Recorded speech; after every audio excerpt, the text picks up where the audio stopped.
Welcome to my channel. నేను చెప్పే పురాతన విజ్ఞాన రహస్యాలు, ఔషధాలు మీకు ఉపయుక్తంగా ఉన్నాయని అనుకుంటే మా ఛానల్ని సబ్స్క్రైబ్ చేసుకుని అల్బెల్ బటన్ ప్రెస్ చేసి మీ శ్రేయోభిలాషులకు, స్నేహితులకు, భారతీయులందరికీ షేర్ చేయండి. మన దేశం యొక్క ఐక్యతను ప్రపంచవ్యాప్తంగా చాటి చెప్తూ లైక్ ద్వారా మరింత ప్రోత్సాహాన్ని ఇస్తూ సపోర్ట్ చేయండి.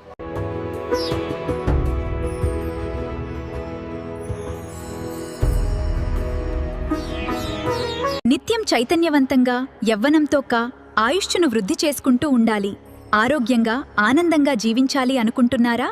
అయితే ముందుగా శరీర నిర్మాణ శాస్త్రం గురించి తెలుసుకొని దానిపై పరిశీలన అలవర్చుకోండి. మీ శరీరానికి మీరే వైద్యుడిగా, సంరక్షకుడులా మారండి. మీరెప్పుడు మంచివైపు ఆలోచిస్తూ, మీ పట్ల మీరు శ్రద్ధ వహిస్తే మీ మెదడు సక్రమంగా పనిచేస్తూ పాజిటివ్ రెస్పాన్స్ ఇస్తుంది. ఇంకా మరిన్ని విశేషాలు ఈ ధర్మ జీవన విధానం గురించి విశ్లేషించుకుందాం రాబోయే మరిన్ని వీడియోస్లో. ఆసక్తి ఉన్నవారంతా సబ్స్క్రైబ్ చేసుకుంది మా ఛానల్.